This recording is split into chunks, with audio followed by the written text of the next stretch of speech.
The bedroom door stood like a massive wall in front of Margaret, barricading her from the past she once cherished. Each tiny grain in the door's wooden panels seemed to be staring back at her, taunting Margaret, and inducing a sense of dread she'd become all too familiar with. The darkness seeping from beneath the door was reaching out to her, as if desperately trying to pull her in. Before, the door had never been so threatening. Before, the door was just that, a door. Margaret once passed through it without a thought, dropping off her son's laundry, stopping in to make his bed, or simply wanting to talk with him about his day. The door was occasionally slammed when his teenage angst got the best of him, or softly cracked when he had a female visitor over and wanted to push the boundaries of his parents' open door policy. But overall, it was simply a door. Now, however, it was intimidating. It often called to Margaret in the middle of the night, begging to be open.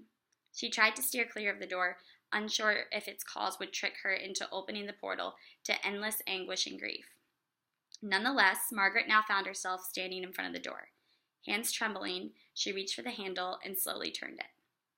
The door swung open and Margaret entered the room. She reached for the lights but hesitated, as she was unsure if she was ready to see the room in its abandoned state. Margaret took a deep breath and flicked the lights on. Everything was still somehow in its place, despite the mess the police made rifling through his things for answers. She could picture her son sitting at the end of his bed playing video games, whining, "I'll clean it up later, Mom, I promise," his eyes never leaving the screen. He was the king of empty promises. His room was always a pigsty. Clothes occupied the carpeted floor while their hangers were scattered on top of the dresser.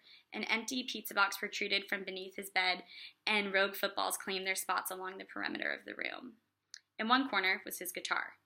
Once played daily, the guitar eventually took a backseat to football.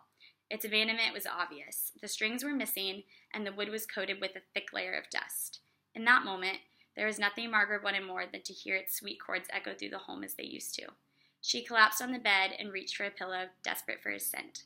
Tears filled her eyes as she wrapped herself in his sheets to create a false sense of security strong enough to put her to sleep.